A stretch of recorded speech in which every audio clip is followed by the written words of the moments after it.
Та бүхэн сайн байцгаана уу? За бид Бүрлүүлсэн багшийн заасан төвдийн уламжлалт, амьсгалын дасгал, дотоодхийн бясалгал, цаалууны хичээлийг сонсож байна. Тэгэхээр бидний амьсгалд бидний биеийг өөрчлөх чадал байдаг. Бидний амьсгалд бидний сэтгэлийг өөрчлөх чадал агуулгаддаг юм байна.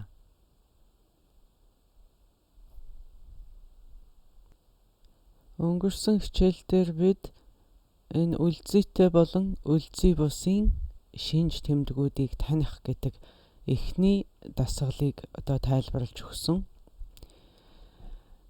За ингээд дараачийн дасгал болох амьсгалаа хизээ барих вэ? Амьсгалаа хизээ гаргаж авах вэ гэдэг тэр талаар бид өнөөдөр ярилцсан. За тэгэхээр энэ хизээ амьсгал барих уу, хизээ гаргах уу гэдгийг бид мэдж байх учиртай гэсэн үг. Байнга амьсгалаа бариад байх сайн хэрэг биш. Байнга амьсгалаа гаргаад байх ч гэсэн сайн хэрэг биш байна. Бидний уур хилэн хөдөлж байгаа, хүний уур оргилж байгаа, буцалж байгаа тийм үед амьсгалаа барих нь зохимжгүй байна. За яагаад вэ гэдгийг нь бид дараа ярилцсан. Шунал хөдөлж явах үед амьсгалаа барих нь зөв үе биш ээ. За энэ амьсгалаа барих гэдгээр амьсгал аваад биеийн дотроо барьчихыг хэлж байгаа шүү дээ. Тэгэхээр уур хилэн шунал төрсөн үед хүн амьсгал аваад биеийн дотроо барьчих юм бол тэр бол таны биеинд маш буу байна. За ингээд таны биеинд ямар нэгэн сөрөг зүйл өвчин эмгэг үүсхийн шалтгаан болдог байна. Тэрнээс болоод таны биед өөрчлөлт гарна, таны сэтгэлд өөрчлөлт гарна. За тэгээ таны орчин тойрон хүртэл түүнийгээ дагаад өөрчлөлт гардаг байна. Таны бусадтай харьцах харьцаанд хүртэл өөрчлөлт байх нь шүү. Магадгүй янз янзын хачин хүмүүсийг өөртөө татаж мэддэг. За ингээд шунлын үеэр мөн адилхан. Шунал хөдөлсөн үеэр амьсгал аваад барьчих юм бол тэр чин таны биеинд нөлөөгөө үзүүлнэ. Тэр нөлөө нь сайн нөлөө биш байх нэ.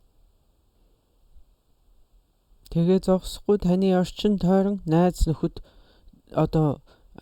таны энэ орчны таны хүрээлэн байгаа хүмүүсийн хүрээ өөрчлөгднө гэдэг шүү дээ. Тэгтээ тэр нь сайн биш өөрчлөлт байх болно. Мунхаг сэтгэл төрсөн үед, мунхгийн үед хүн амьсгалаа аваад биеийн дотроо барих нь зөв цаг биш ээ. За ингэх юм бол бидний биеинд ямар нэгэн өвчний улмөр үүсэж эхэлдэг байна. Уур хилэн шунал муухаг төрсөн үед хүн амьсгалаа авчаад бариад байх юм бол таны биед онцгүй өөрчлөлт гарна, таны сэтгэлд өөрчлөлт гарна. Түүнийгээ дагаад таны ойр орчин хүрээлэлд өөрчлөлт гарах юм байна. Тэгвэл тэр нь сайн биш өөрчлөлт байх болно. Үндсэндээ бусадтай харьцах харьцаанд чинь маш том өөрчлөлт орно гэсэн үг. Эго төрсөн үед амьсгал аваад дотроо барих юм бол таны биеинд маш тааламжгүй тийм байдал үүсч ямар нэгэн өвчний улмөр суух тийм шалтгаан болж өгдөг байна. Таны биед янз янзын өвчин үүсч магадгүй гэсэн үг. Ата хорсол төрсөн үед та амьсгал аваад биеийн дотроо барих юм бол зөв цаг биш ээ. За тэгэх юм бол таны биед янз бүрийн өвчин зовлон үүсч, таны сэтгэлд мөн хямрал үүсч, таны орчин тойронд асуудал үүсэх тийм улмөр тогтдог байна. За тэгээ зогсохгүй янз янзын болохгүй бүтэхгүй хүмүүсийг өөртөө татах эсвэл янз бүрийн болохгүй бүтэхгүй хүмүүсийн хүрээлдэлд орчих тийм аюул мөн гадаад орчин дотоод сэтгэл бие махбод аль алинд нь өөрчлөлт гарна гэсэн үг. Бидний амьсгалд энэ бүхэнд нөлөөлөх, энэ бүхнийг өөрчлөх чадвар агуулгаж байгаа юм шүү дээ. Бидний амьсгалаас болоод бидний амьдрал өөрчлөгдөж болж байгааг хараад байгаа биз? Тэ ойлгож байгаа биз? За ингээ миний энд хэлж байгаа юм арай хитрхи мэт санагдчих магадгүй юм. Та бүхний дунд за болж үзтээ багш минь болж үз жоохон тайвшир юу яриад байгаа гэж хэлэх хүмүүс гарах л баг. Тэгж хэлэх хүн гарна. Юу сүртэй ч гэдэг юм уу те. Тэгтээ яг номонд уламжлалт ангаах ухааны номонд бичигдснээр сударт бичигдснээр ийм байгаамаа. Эдгээр одоо сэтгэлийн төлөвүүд гэдэг юм уу? Бидний амьсгалаа барихад зохимжгүй юу бах нэ? Тэгвэл ямар үед бид амьсгалаа барих нь зохимжтойг одоо ярилцъя. За ямар нэгэн зүйлд итгэх, тийм итгэл төрөх, бишрэл төрөх, сүжиг төрөх тийм үед амьсгал аваад амьсгалаа гаргасны хэрэггүй. Та жишээлбэл ямар нэг хүнийг шүтэн биширдэг байлаа гэж бодъё. Дуучин ч юм уу бүжигчин. Та өөрөө дуучин юм уу бүжигчин болох тийм сонирхолтой хүн байлаа шүү дээ. Тийм хүний хувьд бурхан багшийн зургийг тахихгүй шүү дээ. Магадгүй Майкл Джексоны ч юм уу те зургийг ханандаа наагаад тэрийг шүтэн биширсэн харцаар харж ингэж сэтгэлдээ тэрийг биширч явна үстэй. За ийм тохиолдолд таны итгэл бишрлээс чинь та тэр хүн шиг болох тийм боломж тавигдчих. Тэгэд ингээд яг ийм гайхан бишрэх, сүжиг төрөх, ийм итгэл төрсөн ийм үед та амьсгал аваад амьсгалаа барьчих.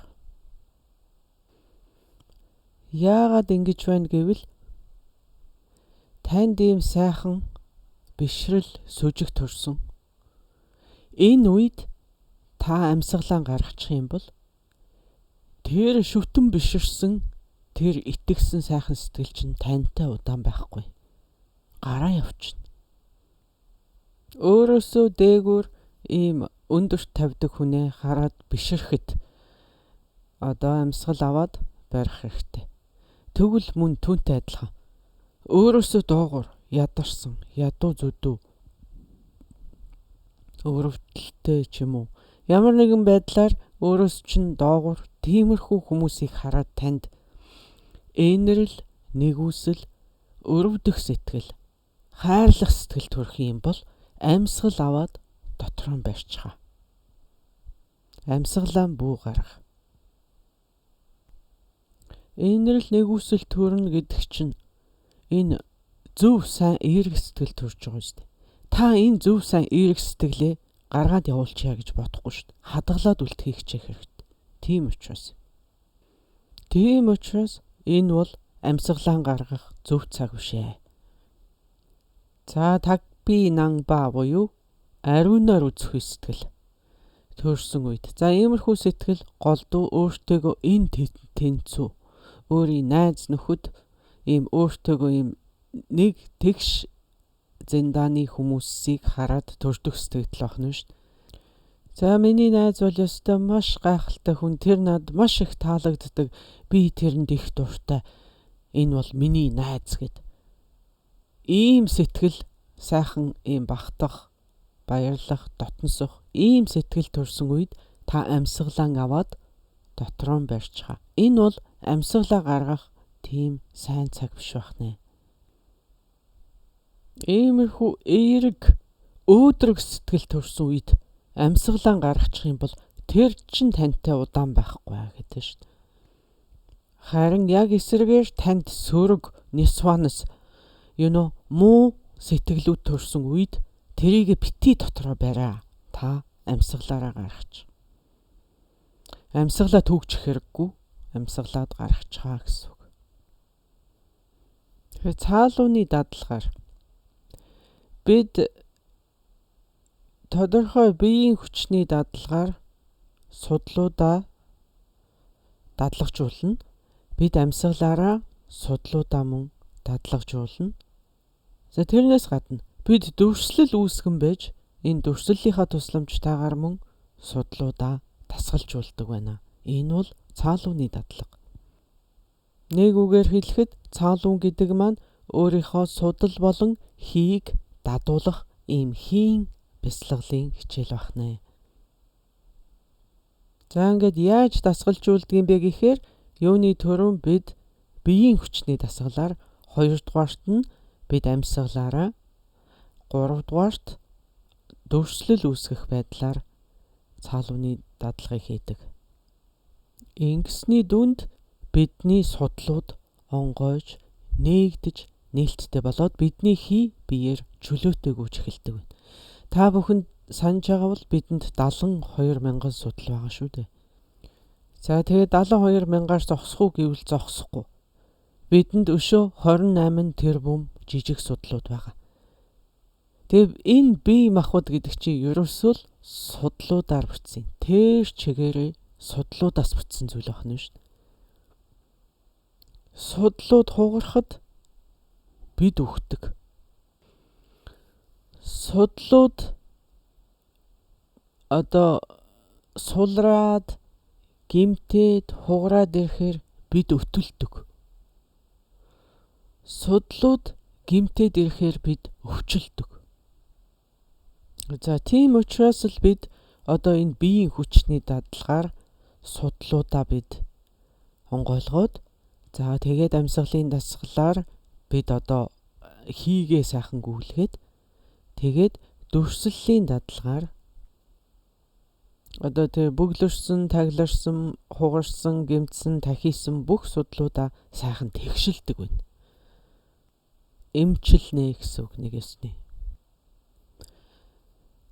За энд бидний энэ биеэр үлдэх дасгалууд нь 3 төрлийн дасгал байдаг байна. Хүчрхэг биеийн байрлал, тэгээ хүрд мэт эргэх, арслан мэт сэгсрэх гэсэн ийм 3 дасгал байдаг байна. Тэгэхээр эдгээр дасгалуудыг та бүхэн бодит багшаар бичлэн заалгах ёстой. Энийг онлайнаар заана гэж байхгүй. Тэгэхээр энийг зүгээр яагаад ийм дасгал хийж байгаа юм бэ? Энэ дасгалын учрыг нь бол би энд тайлбарлаж өгнө. Яг тэгвэл бидний судлууд байна шүү дээ. Хатуурцсан, зангирцсан, чангарцсан тийм байдалтай байгаа яг одоо. Тийм учраас бидний бие энд ч өвдөө, тэнд ч өвдөөд, энд булчин шуурмус, энд тэнд ингээл хий хуйн юу гэдгийг ингээ хуурцсан байгаад байгаа шүү дээ. За энийг юутай зөвлөж болох юм бэ гэвэл та нэг юм нэмгэвтер даван оролт ингээ барьчих. За энэ оролтыг та дундуур нь зангидчих. Дундуур нь зангидсан оролт. За энэ бол яг бидний байж байгаа судлууд. За ингээ зангирцснаас болоод бидний бие махбод маш их чангаралтай, маш их стресстэй, маш их ийм таталтцсан, хөвчөрцөн ийм байдалтай байдаг. Эннээс ч болоод бидний сэтгэл амгалантай биш вэ шүү дээ. Тэр эхний дасгалаар бид энэ зангилааг энэ зангирцсан, чангарцсан судлуудыг суллах эхлээд суллж байгаа гэсэн. Та тэр голоор нь зангидсан оролтыг газар тавьж хагаад та тэр яг зангилаан дээр нь гараа атгаад ингээд хэд удаа цохоод үзтээ. Тэр зангилаа сулраад ирнэ. За энэ бол эхний дасгал байна. За энэ хоёр дахь хүрд мэт эргэх гэдэг дасгалаар бид тэр зангилаануудыг тайлчих. Зангилаануудыг тайлчна. За тэр зангилаануудыг, тэр оролтны зангилаануудыг тайлчлаа, та тайлчих. Тэгсэн ч гэсэн Тэр зангилаа тайлагдсан ч гэсэн тэр оролт тийм ч их чигээрээ биш байж байгаа. Бас л жоохон долгион үүссэн ийм шулуухан тэгшхэн биш байна. Тэгэхээр энэ 3 дахь арслан мэт сэгсрэх гэдэг дасгалаар тэр долгиолцсон байгаа судлуудыг чинь одоо тэгшлээ шүү дээ. Тэр оролтыг та сайхан сэгсрээд үз. Ингээс сэгсрээд үзэхэр чинь тэгшрээд ирнэ. Яг л тэр юм бидний судлууд. За ингээд сайхан дийлэгч гисэн хадагч юм уу, оролт ч юм уу бидний судлууд ийм сайхан тэгшхэн зөөлхөн ийм байгаасай гэж бид хүсэж байгаа. Гэтэл та тэр оролтыг голоор нь зангидчих. Яг одоо бидний байж байгаа судлууд бол тэр зангирцсан. Зүгээр нэг суулхан зангилаа биш шүү. Бүр ийм чанга татаа зангилсан юм шиг тийм байдалтай. Чангаралтай. Яаж хийгүүхийн тэргүй чинь.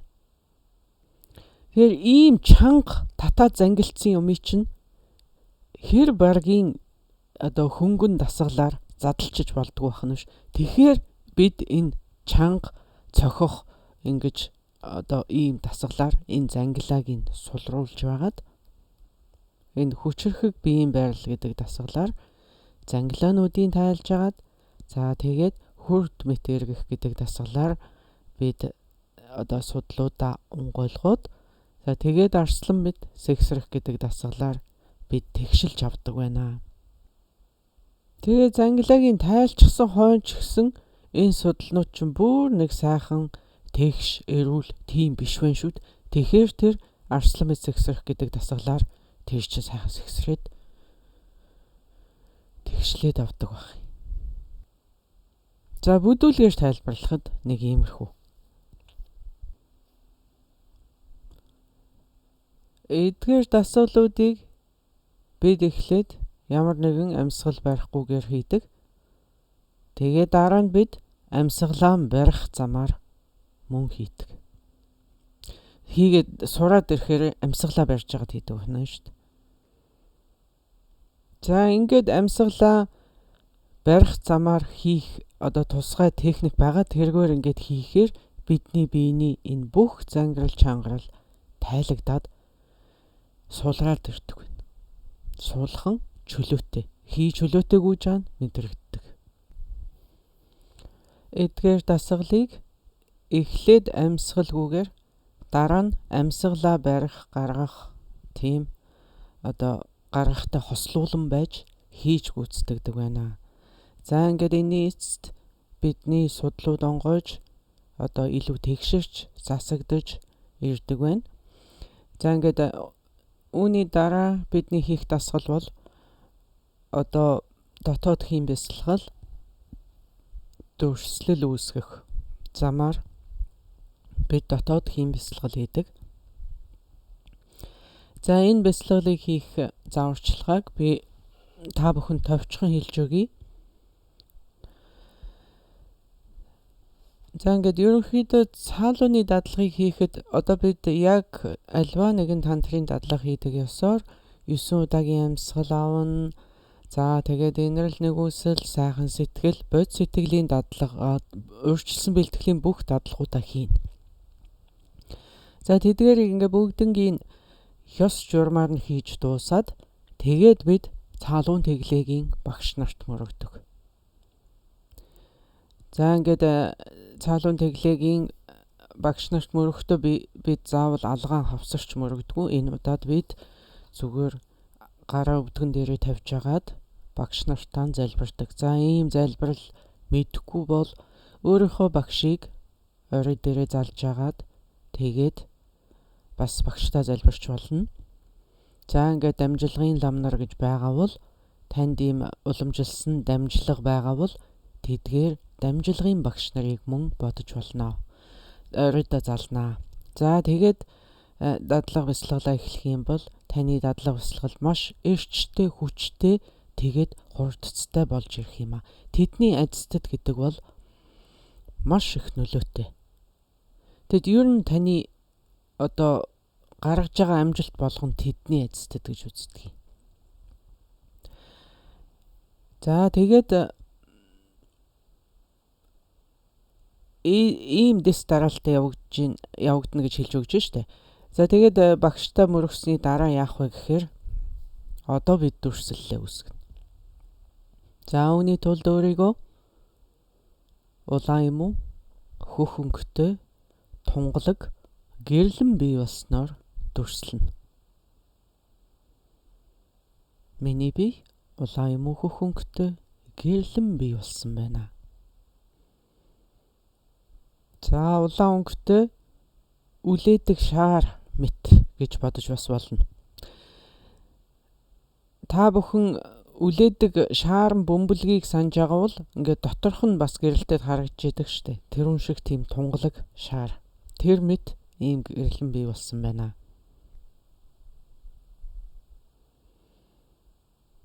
Одоо зөөлөн амьсгал уртаар авна. За амьсгалаа зөөлхөн урт амьсгал авахад таны тэр бөмбөлөг мэт болсон улаан бие тэлээд ирж байна гэж дүрслэнэ. За хамраараа ингэж гүнзгий амьсгал авахад таны гэрлэн бие яг шаарн бөмбөлөг шиг тэлээд ирж байна. Амьсгалаа зөөлнөр удаанаар гаргахад таны тэлсэн бие буцаад агшаад ирж байна гэж. Гүнзгий амьсгал уртаар авахад гэрлэн бие тэлээд амьсгалаа уртаар гаргахад гэрлэн бие агшиж байна. Гүнзгий амьсгал удаахнаар авахад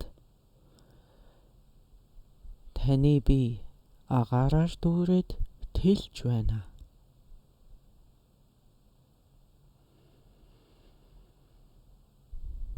Гүнзгий амьсгал удаанаар гаргахад таны бие хоосроод агшиж байна гэж дүрслэнэ.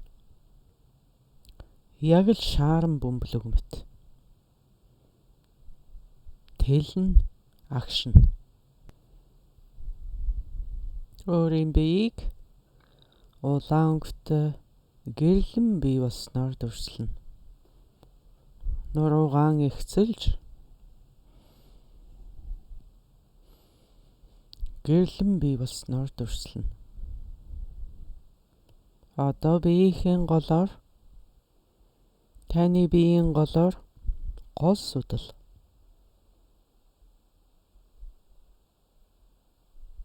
хоолоогоор дамжаад зулайнаас доошлоод хамрын 2 самсаа хүрч төгссөн. Хамрын 2 самсааны голд хүрч төгссөн юм гол судал байна. Биеийн голоор гол судал байна хэмээн дүрслэнэ. Энэ удаад хамраар гүнзгий амьсгал авахад таны гол судал тэлж томорч байна гэж дүрслэнэ. Амьсгалаа гаргахад судал буцаж агшаад хэвийн хэмжээндээ орж байна гэж дүрслэнэ. За ингээд дахиад гүнзгий амьсгал авахад таны гол судал тэлээд түүнтэйг адилхан таны бие ч мөн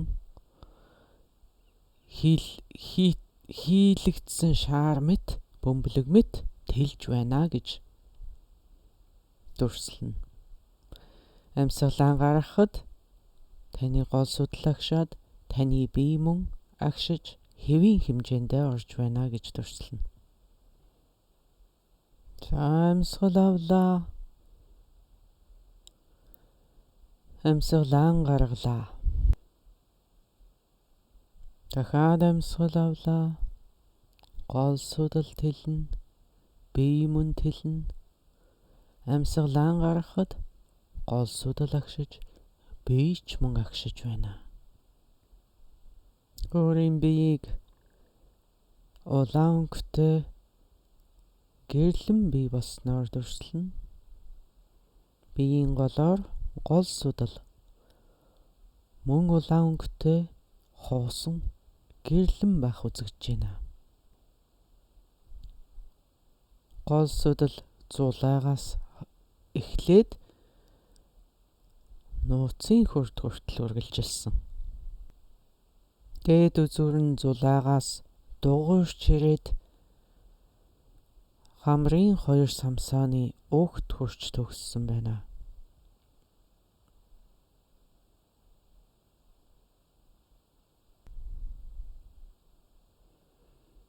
Энэ удаад гол судлын төвд зүрхэн хүртэнд улаан өнгөтэй жижигхэн бөмбөлөг байна гэж төрсөл. Жижигхэн улаан шайраг байна. Бидний зүрхэн хүртэнд гол судлын дотор жижигхэн улаан шайраг байна. Жижигхэн буурцаг эсвэл эрхний ширхэг мэт тийм жижигхэн бөөрөнхий улаан шайраг байна. Энэ удаад хамраар гүнзгий амьсгал авахд таны зүрхэн хүртэндх улаан бөмбөг тэлэн томорч байна. Энэ бөмбөлгийг тэлэн томорход түүнийгээ дагаад таны гол судал мөн тэлж байна. Таны гол судал тэлэн томорход таны бие ч мөн маш том болон тэлэн томорч байна хэмээн дүрслэнэ. Амьсгалан гарахад буцаж агшаад бөмбөлөг агшаад гол судалч түүнийгээ даган агшаад таны бие ч агшаад хэвийн хэмжээнд очиж байна. Хамраар гүнзгий амьсгал авахд зүрхэн хүртэндх улаан бөмбөлөг тэлээд байх тусам таны гол судалч мөн тэлээд байна. Түүнийгээ дагаад таны бие ч мөн тэлсээр байна.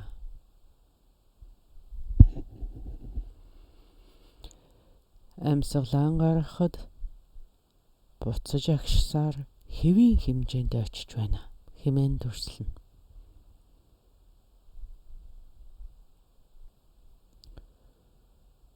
За ингээд дүрслэл үүсгэх бясалгалыг ийм байдлаар хийдэг байх юм. Тэгэхээр та бүхэн ерөнхий зураглал авсан бол биеийн хүчний 3 дасгал хийгээд 1-дугаарт 2-дугаарт тэрийг амьсгалаа барих гарахтай хослуулж хийгээд 3-дугаарт нь эцэст нь энэ дүрслэл үүсгэх дасгалыг хийдэг байна. Энэ бол өөрчилсөн бэлтгэлийн дасгал. За тэгээд гол дасгалдаа мөн ороогүй байгаа гэсэн үг. За ингээд өөрийн биеийг энэ гэрлэн бий болгож дүрсэлтгийн ач холбогдол нь юу юм бэ гэх юм бол маш их учиртай. За ингэж дүрслэн бясалгаснаар бидний цаалууны дадлагад судлуудад гарах бэрхшээл багасаад тэгээд бидний дотоод хийн гуйлтанд мөн тохиолдох бэрхшээл багасдаг байна. За энэ юу гэсэн үг юм бэ гэвэл өөрийгөө ингэж гэрлэн бий болгон дүрсэлснээр таны судлууд илүү онгойдог, илүү нээгдэж ирнэ. За ингээд өөрийгөө гэрлэн бий болгон дүрсэлснээр таны судлууд онгойгоо зогсохгүй таны чөлөөтэйг үүж эхэлнэ. Тэрэнд тустай ахна шүү дээ. Таны энергийн блок, энерги саатах, хаагдах явдалд тохиолдох бэрхшээл багаснаа. Түүнийгээ дагаад таны биеэр чөлөөтэй урсаж эхэлнэ гэсэн үг. Өөрөөр хэлбэл таны судлууд онгоогоод хий чөлөөтэйгүйгээд ирнэ гэдэг чинь таны энерги тогтворжод таны сэтгэл маш тогтвортой, амгалантай тайвширч ирдэг байна. За ингээд таны цаалууны дадлага саад бэрхшээл багасаад ирэхээр чинь хурдтайгаар дэвших урагшлах тийм бололцоотой болдог байна. За ингээд дүрслэл үүсэхийн ач тус гэдэг бол маш ихээ. Тэр байтугай миний сонссноор бодибилдинг хийдэг хүмүүс хүнд заавал тийм хүнд туухай өргөх албагүй дүрслэлийн байдлаар мөн булчингаа хөгжүүлж болж байна гэж би сонс. Бараг туухай өргөхөд хүний булчин 50% нэмэгддэг бол дүрслэлийн байдлаар бараг 30% нэмэгдэж болж байна гэж тийм тооцоо гарсан байсан. Тэгэхээр эндээс харахад дүрслэл гэдэг ямар хүчирхэг болохыг та бүхэн ойлгож эхэлж байгаа хаа. Хүнд юм өрөхгүйгээр зүгээр төсөөлөн бодоход бахна шүү дээ. Төсөөлөн бодоход булчингийн мас нэмэгдэж байна гэж боддоо. Ямар ч юм бодибилдингийн тамирчин биш жирийн хүмүүс шүү дээ. Зүгээр маш сайн дүрслэл үүсгэж бясалгаж чаддаг тийм хүмүүс ингээ бясалгаа суухад булчин нэмэгдэж болж байна гэж. 30% амжилттай гэж. Тэр гайхамшигтай байгааз. Зүгээр нэг төсөөлөн бодоод булчингаа хөгжүүлж болж ийн гэхээр итгэхийн аргагүй сонсогдож байгаа юм шүү дээ.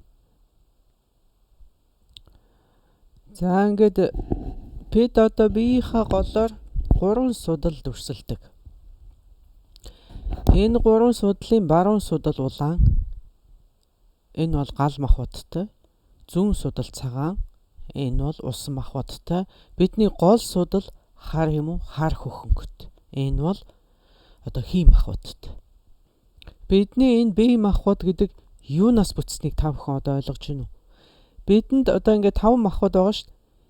Хамгийн эхнийх нь окторгуй махбод. Хамгийн сүүлийнх нь шорон махбод. Тэгэхээр энэ эхний болон төгсгөлийн энэ 2 махбод тийм их итвэхтэй махбодууд биш байх нь шүү дээ. Ямар ч итвэхгүй, тустай ч биш, хортой ч биш.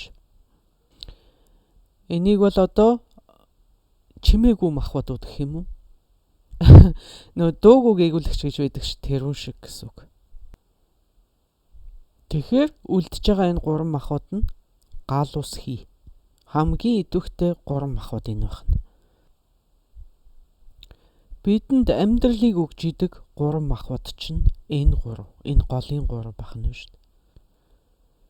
Бидний биеийн голоор байж байгаа энэ 3 судлын баруун судал улаан. Энэ бол гал махбодын энергийн судал. Энэ гал махбодын энергийн судал доод үзүүр нь нууцын хүртэнд очиж төгсдөг. Тэгээд галны мөн чанар бол үргэлж дээшээ. За тэгвэл зүүн талын судал усан махбодтой. Усан махбодын энергийн судал. За энэ усан махбодтой цагаан судлын үндэс нь зулаан оройд байдаг. Суурн шүү дээ. За ингээд бидний бие махбод гал махбод хаасаагүй байгаа тэгтээ гол төв нь нууцын хүртэнд. Бидний биеэр цус хаасаагүй байгаа тэгтээ тэрний үндэс нь нууцын хүртэнд байна шүү дээ. Бидний усан махбод биеийн хаасаагүй байгаа ч гэсэн яг гол үндэс нь бидний зулаан хүртэнд байгаа гэж ойлгоно. За энд нэг гайхамшигтай фактн дээр та бүхний анхаарлыг аваач. Галны мөн чанар дээшээ мөртлөө яагаад галны суурин тэр доор бидний биеийн доод хэсэгт байгаад байдаг. Усны мөн чанар доошоо урсах чанартай мөртлөө яаж тэр зулаан хүртэнд баригдаад яг тэнд ингэ байгаад байгаа. Энийг та бүхэн бодоод үзээрэй. Ямар хүч тэрийг тэнд бариад байна. Тэгээ байгалийн хуулиар галын мөн чанар өөдөө усны мөн чанар доошоо мөртлөө Яагаад усны төвөн дээр галны төвөн доор байхад? Ямар хүч галыг доор бариад усыг тэр дээр бариад байгаа бэ гэвэл карма. Карма ахгүй. Тэгээ бидний карма төгсөд бид одоо нас барахын цагт ус доошоо урсаад гал дээшээгээ хөдлөөд байгалийнхаа замаараа хөдөлдөг байх. За ингээд бидний зулаан хүрд, бидний нууцын хүрд нээгдчихэд тийм мөчлгүүд бидэнд бий. Бидний амьдралд одоо унтах нойрны үеэр, үхлийн үеэр, мөн сексийн үеэр бидний энэ хоёр одоо хүрднүүд нээгдчихэд. Тэгвэл яг хизээ бүрэн нээгддэг вэ гэвэл үхлийн үеэр л бүрэн нээгддэг. Яг тийм учраас л хүн нас барахад хамраас улаан дусал, за доод сүвээр цагаан дусал гарах тийм үзэгдэл байдаг. Тэдгээр махбодуудын чинь тэр дээр доор байранд нь барьж явах тэр карма арилаад алга болчихж байгаа учраас энэ бүхэн явагддаг байна. За ингээд одоо нас барахынхаа өмнө маш урт удаан хугацаагаар биеийн муу өвдсөн тийм хүмүүсийн хувьд бага сага өөр байх бололцоотой боловч ерөнхийдөө дээрээс улаан дусал, доороос цагаан дусал гардаг. Яг энэ үед гадаад үхлээр зогсохгүй таны дотоод үхэл явагдаж дууслаа гэж үздэг. Тэгээд энэс чинь болоод одоо ингээ үнэр ороод эхэлдэг байна шүү дээ. Тэдгээр махбодууд чинь үеийн ирэхээр хамтдаа ингээд бүтцэн байсан бол тэр карма нь алга болчихлоор ингээд тал тийшээ тараад явж байгаа нь. Замаа бодох нь шүү дээ. Тэднүүст нөлөөлж исэн тэр нөлөө алга болохтой зэрэг усныхаа замаар галныхаа замаар хөдлөнө үст. За тэгэхээр хий махбодын үндэс нь бидний зүрхэн хүрт. За энэ бол одоо зүрхэн хүрт бол одоо хаана гэсэн үг. Тэдгээрийн махбодуудын хаана бахна шүү дээ. Хий байхгүй л гал байхгүй. Гал байхгүй л ус байхгүй. Ус байхгүй л амьдрал байхгүй. За ингээд зүрхэн хүртэндх хий, зүрхэн хүртнээс гарсан хий доошоо ингэж урсаад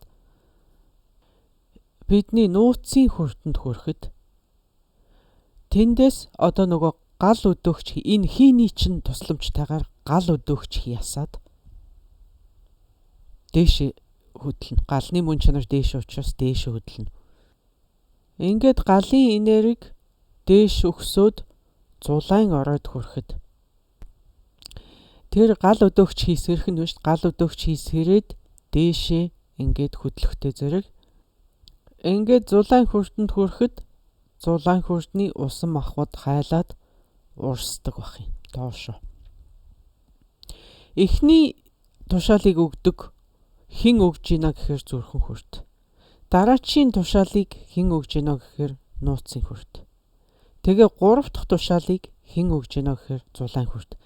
Эндээс зүрхнээс гарсан хий нууцын хүртэнд очиод тэгээд тэндээсээ өгсөд зулайн хүртэнд очиход тэгэхэд биднээс юм бодож эхэлдэг гэж. За одоо ингээд сүүлийн хэдэн минутанд асуултанд хариулна. Хүмүүсээс ирсэн асуулт, цөөхөн хэдэн асуултанд хариулъя.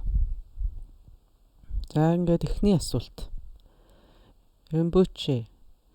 Энэ баруун судал улаан, зүүн судал цагаан гэдэг эрэгтэй эмэгтэй хүмүүст адилхан байх уу гэсэн асуулт байна. За яг энэ урсгалын, энэ ёсны, энэ уламжлалт бол тийм өөрчлөлт байхгүй. Эрэгтэй эмэгтэй хүмүүс яг адилхан. Баруун судал улаан, зүүн судал цагаан. Эрэгтэй эмэгтэй хүмүүст ялгаа байхгүй. За энэ дараагийн асуулт. Бид гэрлэн бий болгож өөрсдийгөө дүрслэхдээ гадна талаасаа дүрслэх үү, дотроосоо дүрслэх үү, эсвэл дээрээсээ харж агаар дүрслэх үү гэсэн асуулт байна. За энэ маш Сонирхолтой асуулт байна. Ингэж бодож үзээгүй юм байна. Тэгвэл та яг шинэ байранд орох гээд үзэж байгаа юм шиг. Шинэ байр үзэхэд та эхлээд ингээд галт хоонд нь орж үзэн, дараа нь бусад өрөөнүүдээр нь орж үзэн, тэгээд эндээ ийм, тэндээ тийм юм байна гэд бүгдийг сонирхоод дараа нь хүн танаас ямар байр байсан бэ гэхэд энд ийм байсан, тэнд тийм байсан гэд ингээд ярина да. Яг тэрнтэй адилхан. Та өөрийнхөө биеийг тэр мэтчлэн судлах юм аа. Тал талаас нь харна гэсэн үг.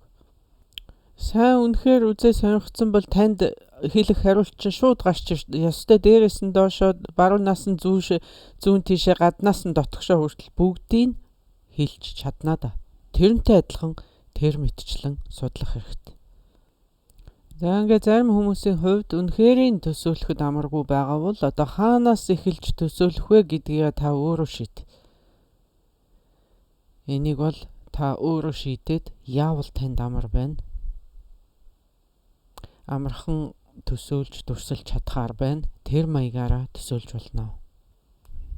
За дараагийн асуулт энэ дадлага ямар урсгалын ямар ёсноос үндэслэгдсэн ийм гарал үүсэл нь юу юм бэ? Энэ дасгалын ерөөсөө гарал үүсэл нь юу юм бэ гэсэн асуулт байна. Ямар тантрын, ямар ёсонд хамаатан, ямар уламжлалаас гарч ирсэн, ямар ядан бурхантай холбоотой дадлага вэ гэсэн асуулт. За энэ цаалууны дадлага бол голчлон Наровагийн 6 йогоос гаралтай. За тэгтээ төвдийн буддийн сургууль болгон энийг хийдэг, энийг дадуулдаг баха. Наровагийн 6 йог гэдэг маань их дандар эсэг дандрын сургаалуудын төгсгөлийн зэргийн дадлагуудыг ингээд нэгтгэсэн тийм ном юм шүү дээ. Түүн дотроо голчлон их дандрын ёстой илүү холбоотой.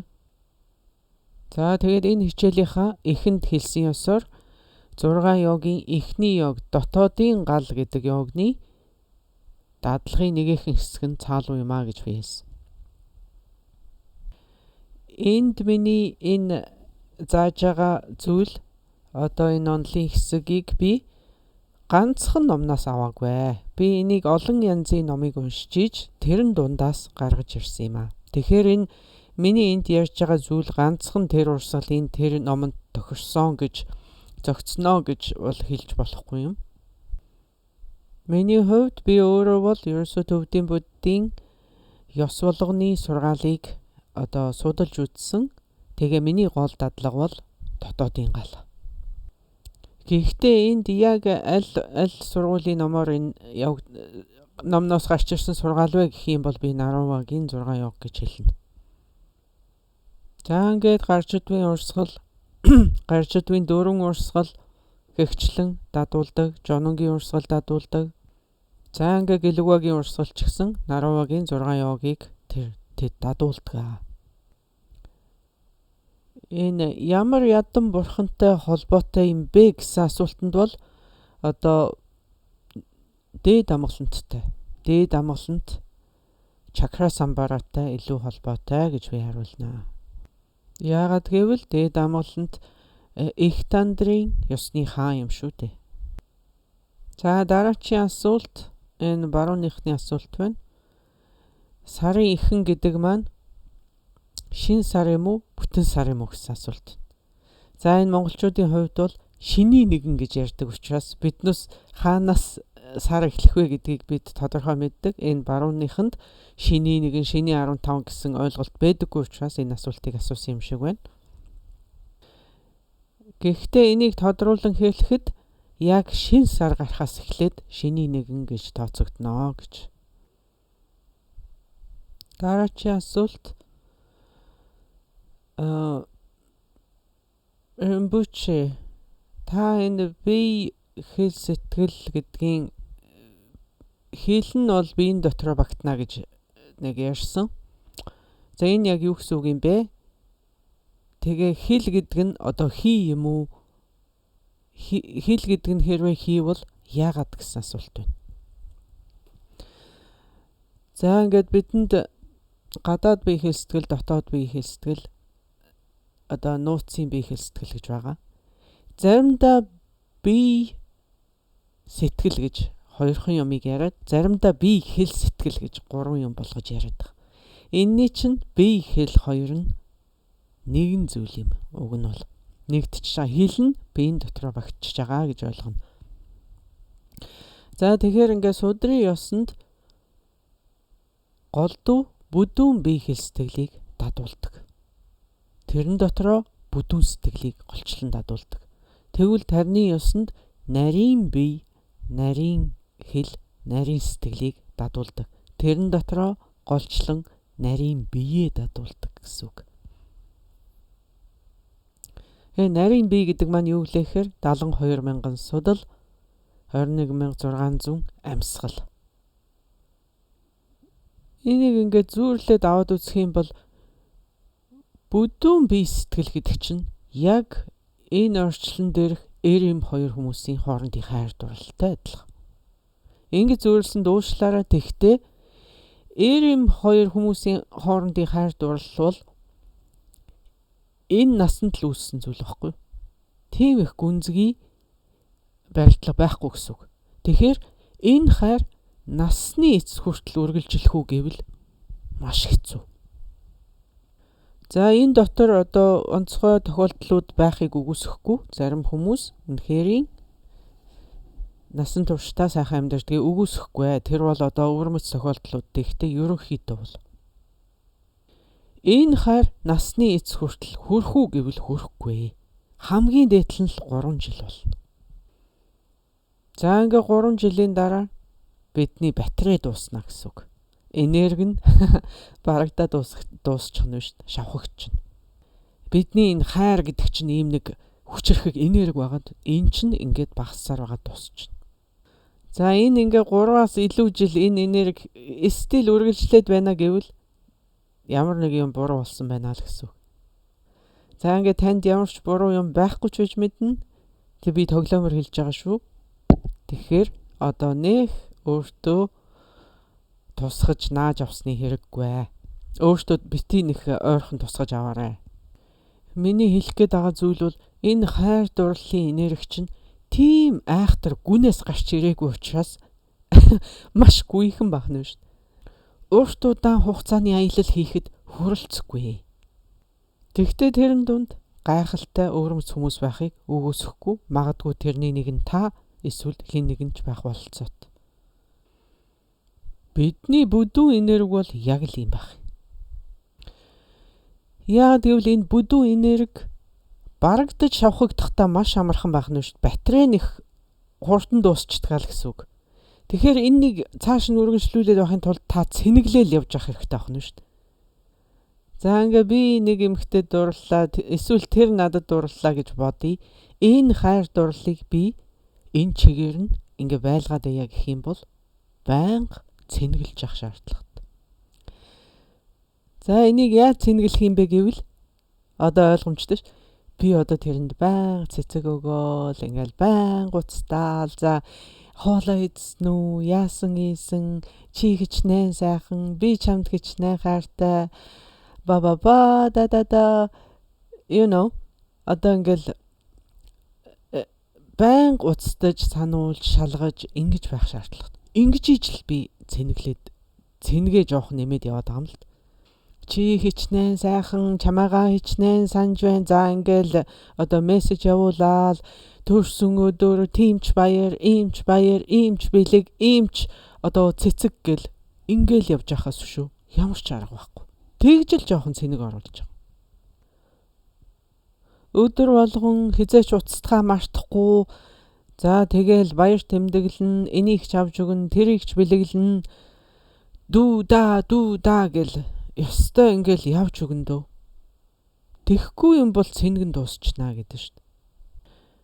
Тэгэд эн чинь ямар үнэтэй байх вэ бодоод үз. Тэг үнэтэйгээр зогсохгүй. Үнэхэрийн сүултээ бүр ядармаар. Ядаргаанд орно шүү дээ. Цэнгэлсээр байгаа сүултээ бүр ядарч өгнө шүү дээ. Үгүй ядахтаа л залах нь үсттэй. Эрэгтэй хүн бэ нүү, эмэгтэй хүн бэ нүү ялгаагүй. Яг адилхан. Тэгэхээр бидний бүдүүн энерги бол яг энэ үнэтэй л адилхан юм. За тэгвэл бидний бүдүүн сэтгэл 4 цагаас илүү бидэнтэй цуг байдгүй гэж. Тэгвэл энэ үнэтэй харьцуулахад нарийн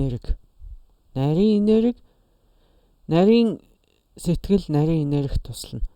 За энэ нарийн энерги гэдэг бол яг л хүүхдэд хайрлах эхийн хайртай адилхан. Энэ хүүхдэд хайрлах эхийн хайр ба штэ. Таны насан туршид хүрэлцээтэй. Насан туршид чинь хангалттай. Яагад гэвэл энэ хайр чинь таны энэ насандаа олсон хайр биш. Энэ чинь таны урдын төрлүүдээс ирсэн хайр байхгүй. За энэ бол ёстой үеийн тушаал, энэ бол үеийн хүч. Танд тэр тушаалыг дагахгүй байх тийм чадал байхгүй. Энэ талаар биднээс урд нь ч гэсэн зөндөө ярьж исэн. Хэрвээ танд өөрийг чинь хийх сонголт байдаг бол энэ хүүхдийг ингээд хайрлаад ингээд өсгөөд явъя гэсэн сонголтыг хүмүүс хийхгүй байх байсан гэж би. Олон хүмүүс хийхгүй байх байсан гэж би боддог. Яагаад гэвэл энэ логикоор бодоод үзэхэд биш үү? Энэ ерөөсөө яаж ч байхын аргагүй тийм логик утга бол энд байхгүй. Зүгээр л энэ ягаад чинь цаанаасаа хүчин давтаад энэ хүүхдийг хайрлахаас шүү арга байхгүй гэж. Бидний өөр хүүхэд гэдэг заримдаа маш хэцүү штэ. Маш хэцүү, маш муу. Яахаа мэдэхгүй. Яалтай нүлээ гэж биднээс ярьцгаадаг үсттэй. Яалтай нүлээ энэ хүүхдийг. Хэлэхэд хэцүү ч гэсэн тийм л байдаг штэ заримдаа. Тийм тохиолдол байдаг штэ. Тэгсэн ч гэсэн танд ямар ч сонголт байхгүй. Та насныхаа эц хүртэл тэр хүүхдийг өхөн өгтлээ хайрласаар л байх болно. Та энэ орчлон дээр бүх юм алдаад юу чгүй хухай хоосон болцсон байлаа гэхэд таны хүүхдэд хайрлахаар байж л байна. Энэ хайр танаас илүү хүчтэй. Таны хэрээс хэтэрсэн хүчтэй байхгүй юу? Хэрвээ бидэнд сонголт байсан бол бид энийг сонгохгүй байх байсан. Гэтэл бидэнд ямар ч сонголт бидний сонголт биш байхгүй. Бидний дураар болохгүй шүү дээ.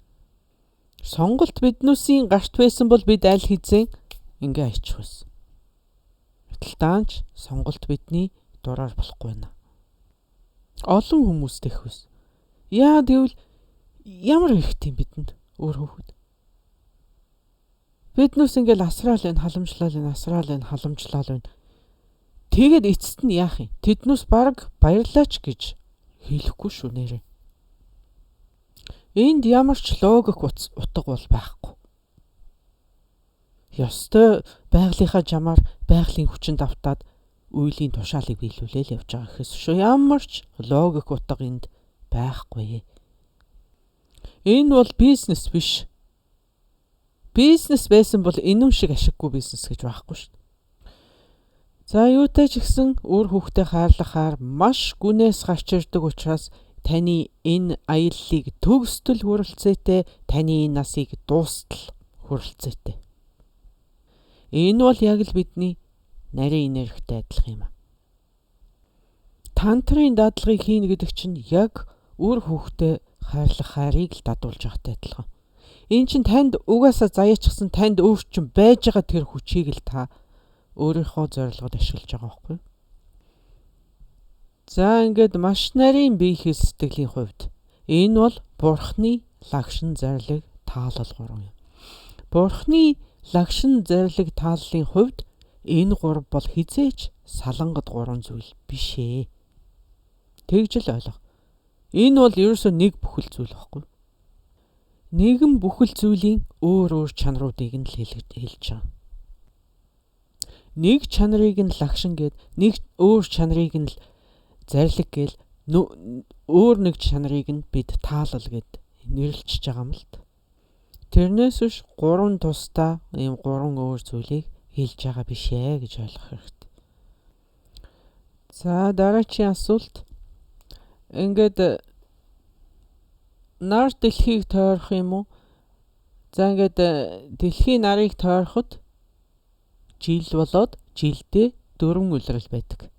Энэ 4 улирал нь бидний амьсгалд нөлөөлж идэг гэж та ярьсан.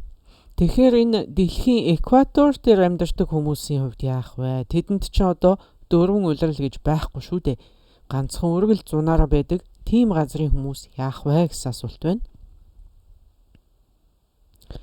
За энэ бол маш гайхамшигтай асуулт байна. Тэгвэл энийг би хизээч бодож үзэж байгаагүй юм байна.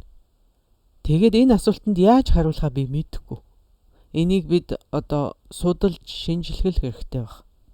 Яагаад гэвэл энэ маш сайхан асуулт байна. Харамсалтай нь би энэнд хариулж чадахгүй нэ. Тэгэхээр энэ асуултын төгсгөлд нь энэ тэнд амьдардаг экватор дээр амьдардаг хүмүүсийн амьсгал ямар байх вэ гэж асуугаад байгаа юм л да. Амьсгалд нь яаж нөлөөлөх вэ? Энэ 4 улирал байхгүй юм чинь.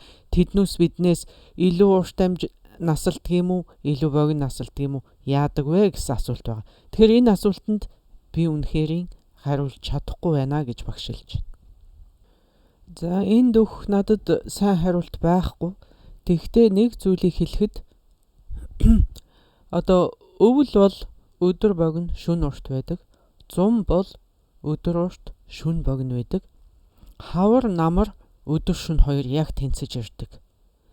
Тэгэхээр бидний биед ч гэсэн яг тэнцэж ирэх тэр үед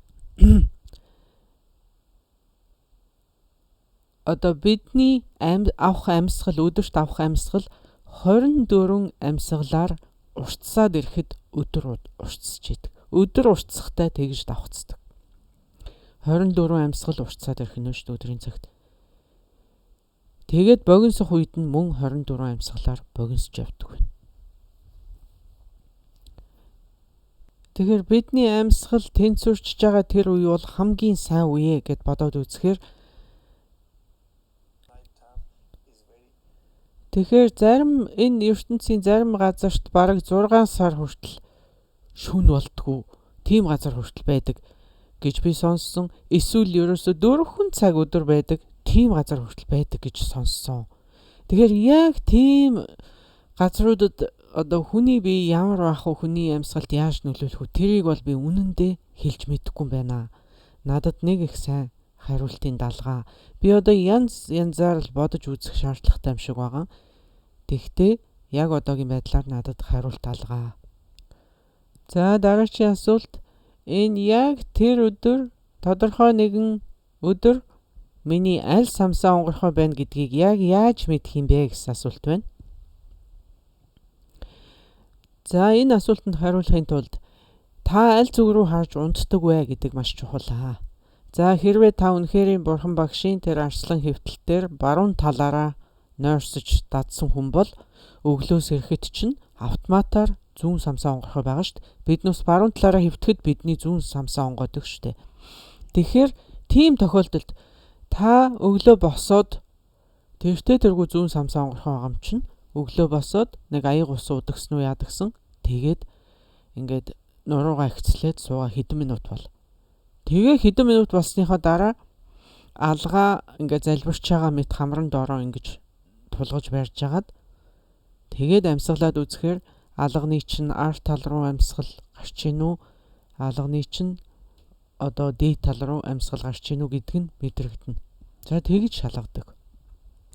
Нэг өдөрт бид 21600 амьсгал авч гаргадаг. Энэ 21600 амьсгалын 675 нь яг гол судлаар гүйсэн амьсгал байдаг. За энийг бид бэлгүүний амьсгал гэж нэрлэдэг. Тэгээд энэ баруун зүүн хоёр тэнцвэрчж байгаа тэр үед амьсгал бидний гол судлаар гүйж идэг гэсэн үг. Сарны хэртэлт, нарны хэртэлтийн үед бидний хоёр самсааны амьсгал тэнцсэн байдаг. Энэ нь бидний гол судлаар гүйж байгаа. Яг энэ үед хийсэн дадлага бясалгал маш үр дүнтэй. Тэгээд дээрэс нь ийм одоо цагийн хүч гэж ийм чухал цаг үеүүдэд бид янз бүрийн зан үйлийг хийх юм бол маш их одоо үр дүнтэй байдаг байна. За ингээд цаалуун төмөөгийн бясалгал хийх үед бидний баруун зүүн судал тэнцвэрчдэг. гол судлааргүйдэг ер нь альва нэгэн бяцлаглыг хийгээд эхлэх үед л бидний одоо амьсгал гол судлааргүйж эхэлдэг. Ганцхан удаа биш байх нь шүү дээ.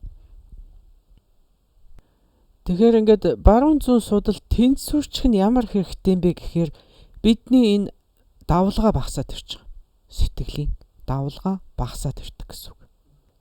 Ингээд энергийн давлгаа багасаад, намжаад амгалантай болоод ирэхээр чинь, тогтоод ирэхээр чинь бидний амьсгал илүү бидний эрхэнд ороод илүү хянахад амар болоод эхэлдэг байх юм. Тэгэхээр чи бидний бие сэтгэл илүү одоо цагтаа байгаад байна гэдэг чинь илүү амгалантай, илүү тогтвортой, илүү хяналттай л байгаад байна гэсэн үг.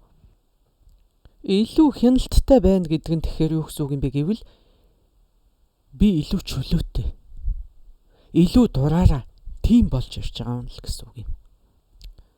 За энэ дараачийн асуулт, нар мандахад баруун чүш, зүүн чүш хоёр самсаа хоёулаа онгорхоо байвал яах вэ гэсэн асуулт байна. За ингээд одоо зөв унтах хэлбэр бол баруун талаараа. Яагаад гэвэл биднээс баруун судлаа сансрын судал, зүүн судлыг нирваны судал гэж нэрлэдэг. Тэгэхээр биднээс аль болох сансрын судлыг дарж ингэж нирваны судлаа чөлөөтэй байлгах үүднээс бид баруун талаараа унтдаг. За ингээд лам одоо тийм хувраг бурхны шашинтай ийм хүмүүс бол ер нь баруун талаараа унтахыг зөв унталт гэж үздэг. Яагаад гэвэл бурхан багш ч гэсэн тэр талаараа нойрсдог, тийм тэр талаараа хэвтэж агаад нирваны дүрийг үзүүлсэн тийм түүхтэй.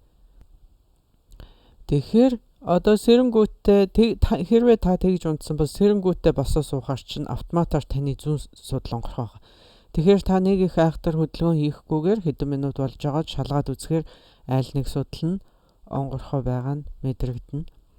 За ингээд төвлөрөөд ирэхээр хоёр самсаа зэрэг онгойч гол судлаар одоо амьсгал гүйдэг байна.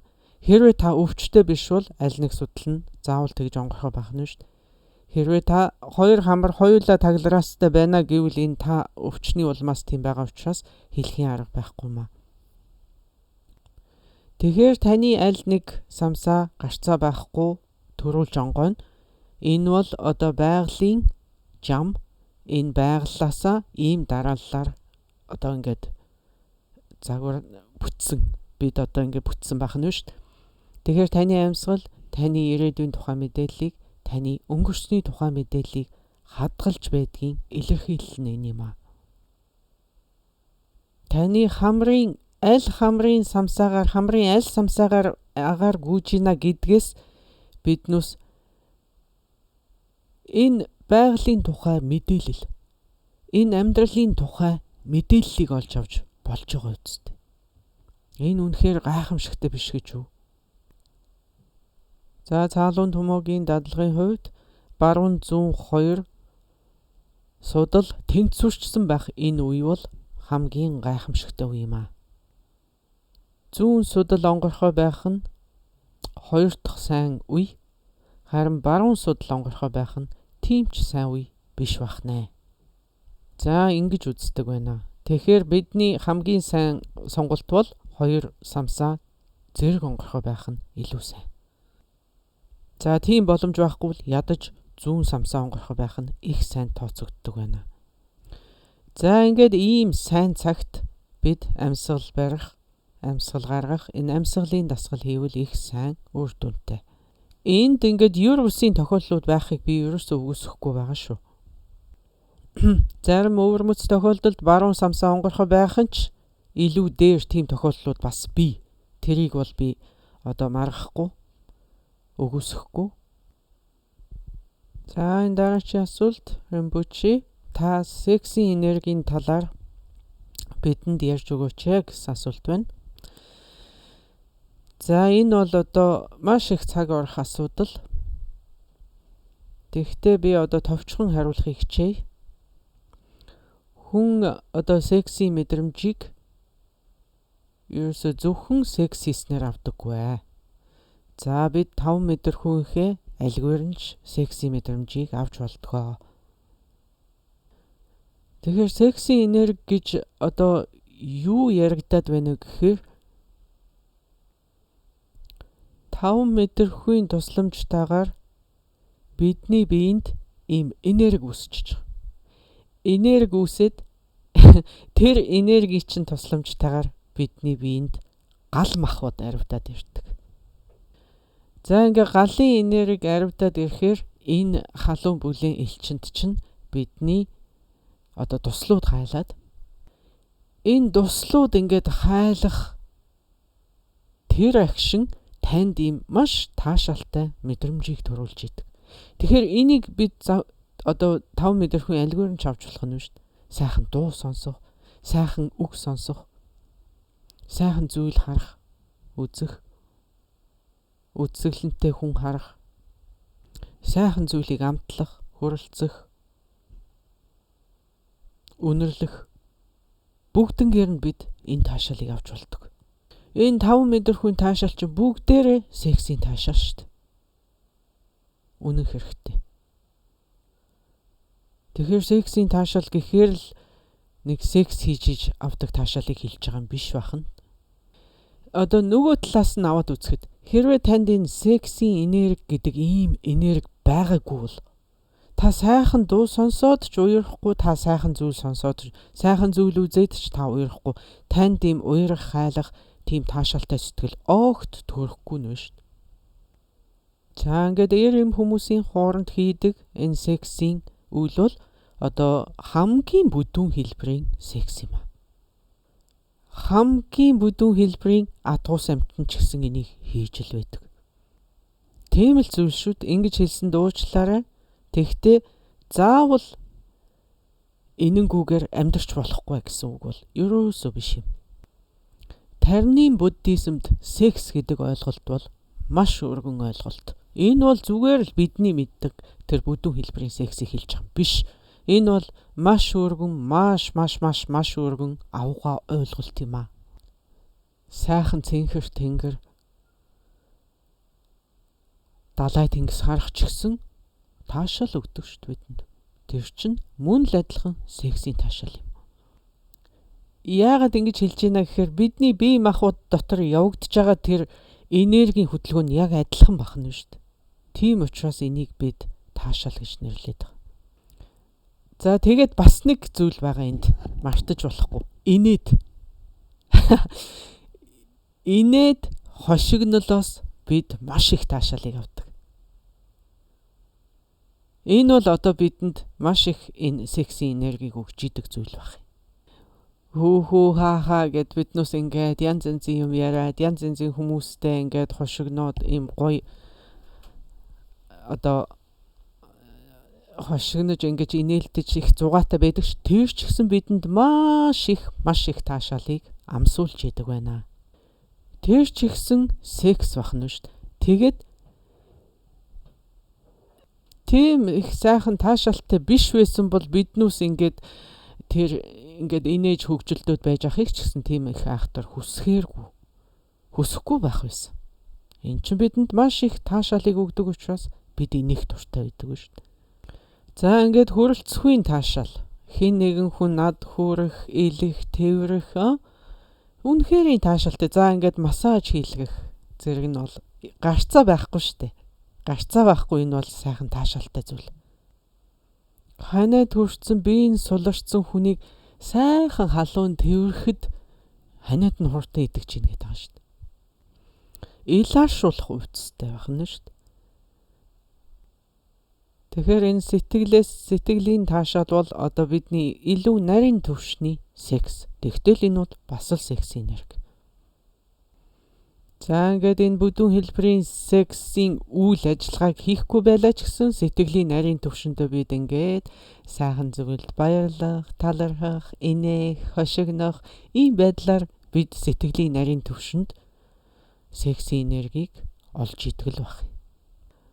Тэгээ сайхан хөгжим сонсох, ингээд сайхан бүжиглэх, хүү болоод хүмүүстэй хэлэлцэх, ярилцах энэ бүхэн чинь бидэнд тэр бүх таашаалыг яг адилхан өгч идэг баг. Тарны буддизмд бол бүжиглэх ч гэсэн секс. Тань таалагднуу таалагдахгүй байна уу? Тань сэтгэлийн таашаал өгж байгаа бол тэр сексийн нэр мөн үү гэвэл мөн. За ингээд энэ хүрээд манай өнөөдрийн хичээл одоо төгсөж байна. Бидэнд бол одоо маш их асуултууд ирсэн. Хичээлээ зааж эхлээгүй шахан байхад л ийм их асуулт ирж исэн тохиолдол бол над маш бага байгаа. За тэгэхээр та бүхэнд баярлалаа. Дараагийн хичээл дээр эргэн золгоцгоё. За баяртай.